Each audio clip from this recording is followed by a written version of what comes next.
ఇక్కడున్న మన Zee TV news కు నా యొక్క ధన్యవాదాలు.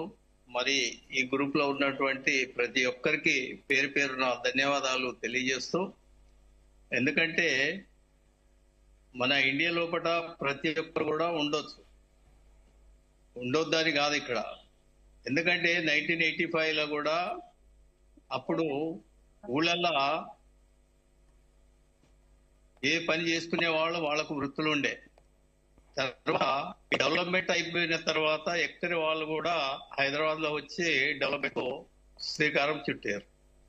అందుకే ఇప్పుడు నేను అనేది ఏమిటంటే, మన ఇండియా లోపల ప్రతి ఒక్కరూ పనులు చేసుకోవచ్చు, ఉండవచ్చు. కానీ కొద్దిగా ఊళ్ళల్లో ఉన్న వాళ్ళకు కొద్దిగా ట్రబుల్ అవుతుంది ఈ స్వర్ణకారులకు. అందుకే కొద్దిగా దాని గురించి మన గవర్నమెంట్ కూడా వాళ్లకు ఒక లోన్స్ కూడా ఇవ్వడం లేదు ఇప్పుడు. అది ఇస్తేనన్నా వాళ్ళన కొద్దిగా డెవలప్మెంట్. అందుకే కొద్దిగా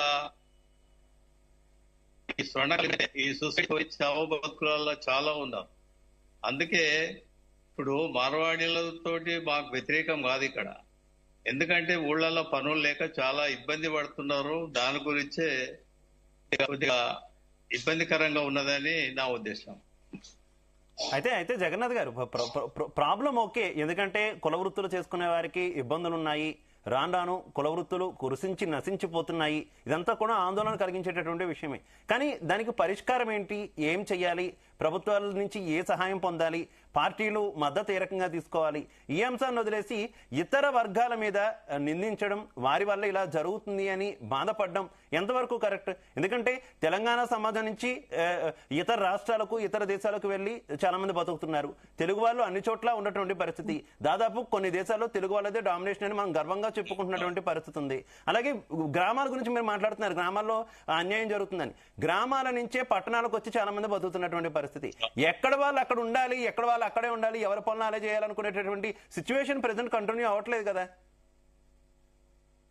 జగన్నాథ్ గారు ఏం చెప్తున్నారు? ఒక నిమిషం జగన్నాథ్ గారు కంటిన్యూ. అయితే నేను అనేది ఏమిటంటే, ఇప్పుడు పెళ్లిల పుస్తమేటలు మన అసలు వాళ్ళే చేయాలి కంపల్సరీ. అవి రెడీమేడ్ పెట్టకూడదని నా ఉద్దేశం. ఎందుకంటే స్వర్ణకారుల్లో చేసింది ఒక దానికి ఒక ఇది ఉంటదని నా ఉద్దేశం. అది ఖచ్చితంగా మీరు చెప్పింది కరెక్ట్ జగన్నాథ్ గారు. మన సంస్కృతి పరంగా మనకి వివాహ వేడుకల్లో కావచ్చు, ఇతర వేడుకల్లో కావచ్చు, కొన్ని కార్యక్రమాలు ఖచ్చితంగా కుల వృత్తులు చేసే వాళ్ళు మాత్రమే చేయాల్సిన పనులు చాలా ఉన్నాయి. ఇప్పుడు అవి చేయడానికి కూడా ఎవరు దొరకట్లేదు. చాలా ఆందోళన కలిగిస్తుంది, నిజమే. కానీ అసలు పాయింట్ వదిలేస్తున్నారు. ఎక్కడైతే ఏమైతే చేయాలో పరిష్కారం వదిలేసి ఇతర వర్గాలని నిందించడం కరెక్ట్ కాదు అనేది నా వెర్షన్. రైట్ సంగప్ప గారు? నేను ముందు నుంచి ఒక విషయం చెప్తున్నా. ఇది చిన్న పార్కింగ్, మన ప్రేమ్ సింగ్ రాఠోడ్ అన్న పదే చెప్తున్నారు, పార్కింగ్ దగ్గర జరిగిన గొడవని పెద్ద ఇష్యూ చేస్తుందని చెప్పి. అది ఎక్కడో మొండా మార్కెట్ లో జరిగిన ఇటువంటి ఇష్యూని ఈ రోజు రాష్ట్ర వ్యాప్తంగా చేసేందుకు కేవలం ఒకరు ఇద్దరు దీన్ని స్టేట్ వైడ్ ఇష్యూ చేసినారు. ఆ ఇద్దరి వెనుక కూడా 100% ఇందులో నక్సల్ సానుభూతి పరులు, వాళ్ళకి సపోర్ట్ గా కాంగ్రెస్ అండ్ బీఆర్ఎస్ పార్టీలు. నేను రాజకీయ నాయకులు కాబట్టి నేను జరిగినటువంటి విషయాన్ని రాజకీయంగా చెప్పగలుగుతాను. వాళ్ళకు ఉన్నటువంటి వాళ్ళందరూ కూడా అంత న్యూట్రల్ గా ఓపెన్ గా చెప్పలేదు. ఈ రెండు పార్టీలు తెలంగాణలో వాళ్ళకి అస్తిత్వం కోల్పోయే పరిస్థితి వచ్చింది కాబట్టి మరింత వీళ్ళని రెచ్చగొట్టాలన్నటువంటి భావంతో హిందూ సమాజాన్ని విచ్ఛిన్నం చేసే ఏకైక లక్ష్యంతో జరుగుతుంది మొదటిది. రెండోది, ఇప్పుడు కుల వృత్తుల గురించి మాట్లాడుతున్న కుల వృత్తులు ఇప్పుడు ఉన్నటువంటి ప్రపంచ ఇంత గ్లోబలైజేషన్ అయినటువంటి ఈ తరుణంలో భారతదేశంలోనే కాదు ప్రపంచంలో ఉన్నటువంటి కుల వృత్తుల్లో కూడా ఈ ప్రమాదం వచ్చింది. ఈ ప్రమాదం నుంచి కుల వృత్తుల వారిని బయటపడేయాలంటే కేంద్ర రాష్ట్ర ప్రభుత్వాలు ప్రయత్నించాలా. కేంద్రం ఏం చేయాలి? మేము ఆల్రెడీ ఇంతకుముందు చెప్పాను, విశ్వకర్మ యోజన. ఇంతకుముందు ఇద్దరు కూడా అక్కడ జగన్నాథ్ గారు, తర్వాత రవీంద్రనాథ్ ఇద్దరు కూడా మనవులు ఉన్నారు. నేను అక్కడ విశ్వకర్మ యోజన పేరుతో మా కేంద్ర ప్రభుత్వం ఒక స్కీమ్ తీసుకొచ్చింది చిన్న కుల వృత్తుల వారి కోసం. దానికంటే ఇంకా కావాలంటే కూడా ముద్రాలు ఇస్తుంది. దానికంటే ఇంకా కావాలంటే కూడా స్పెషల్ గా ఎంఎస్ఎంఈ పెట్టుకోవడానికి కూడా సపోర్ట్ చేస్తుంది. ఇది కాకుండా రాష్ట్ర ప్రభుత్వం కూడా అన్ని కుల వృత్తుల వారిని ఎంకరేజ్ చేసినట్టయితే సమస్య ఉండదు.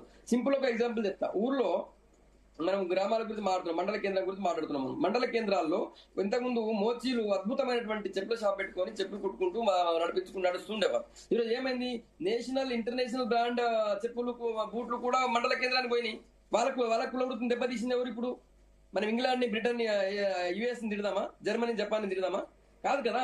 అంటే ఇప్పుడున్న పరిస్థితుల్లో ప్రపంచీకరణ జరుగుతున్నటువంటి ఈ తరుణంలో కులవృత్తులను ఒకటి కులవృత్తులు అప్డేట్ కావాలా, రెండోది ఆ కులవృత్తుల వారికి కేంద్ర రాష్ట్ర ప్రభుత్వాలు ఆదుకోవాలా, వాళ్ళకి ఎంకరేజ్ చేయాలా. ఇంత జగన్నాథ్ చారి గారు చాలా మంచిగా చెప్పారు, ప్రభుత్వాలు మాకేం చేయడం, ప్రభుత్వాలు ఏం చేయడం అనేదానికి కొంత సరిపోతలేదు, ఇంకా జరగాల. వాళ్ళకి ఖచ్చితంగా మనం ఆదుకోవాల్సిన అవసరం ఉంది, వాళ్ళకి లోన్స్ ఇవ్వాల్సిన అవసరం ఉంది. ఇప్పుడు ఢిల్లీ నుంచి వచ్చి ఓడోగోడు డ్రై క్లీనింగ్ షాప్ పెట్టేస్తున్నాడు. పాపం రోజు మన దగ్గర ఉన్నటువంటి కుల వృత్తి చేసేటువంటి మిత్రుడు ఈరోజు